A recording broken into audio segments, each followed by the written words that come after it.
Pakistan cricket team کے سابق کھلاڑی سرفراز نواز نے اپنے سابق ساتھی اور ملک کے سابق وزیر اعظم عمران خان کے متعلق انکشاف کیا ہے کہ عمران خان منشیات کے عادی رہے ہیں اور کیریئر کے دوران چرس، گانجا اور ڈرگز کا استعمال کرتے تھے۔ انہوں نے کہا ہے کہ عمران خان پاکستان کے لیے کھیلتے وقت منشیات استعمال کرتے تھے۔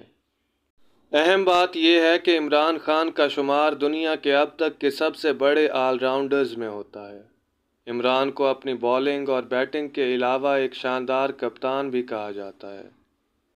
ان کی کپتانی میں ہی پاکستان نے 1992 کا کرکٹ ورلڈ کپ جیتا تھا۔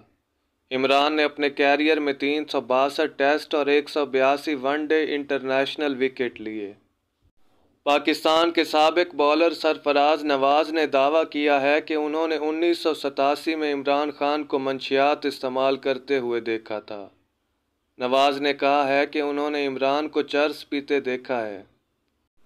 انہوں نے الزام لگایا ہے کہ عمران کوکین بھی لیتے تھے۔ سرفراز اور عمران 1970 اور 80 کی دہائی میں پاکستان کے تیز بولر تھے۔ انٹرنیٹ پر وائرل ہونے والی پاکستانی ویڈیو میں سرفراز نے یہ بھی دعویٰ کیا ہے کہ وہ ان کے اکلوتے گواہ نہیں ہیں۔ انہوں نے یہ بھی کہا ہے کہ اگر ان کا دعویٰ غلط ہے تو عمران انہیں عدالت میں لے جا سکتے ہیں۔ سرفراز نے کہا کہ جب 1987 میں پاکستان اور انگلینڈ سیریز کے دوران عمران کی کارکردگی عروج پر نہیں تھی تو عمران خان اسلام آباد میں ان کے گھر آئے اور کھانے کے بعد منشیات کا استعمال کیا۔ سرفراز نے کہا کہ وہ کچھ سونگھتے بھی تھے، وہ بھنگ بھی کھاتے تھے۔ وہ لندن میں اور یہاں تک کہ میرے گھر میں یہ کام کرتے رہے ہیں۔ 1987 میں جب پاکستان اور انگلینڈ کھیل رہے تھے ان دنوں انہوں نے اچھی بالنگ نہیں کی۔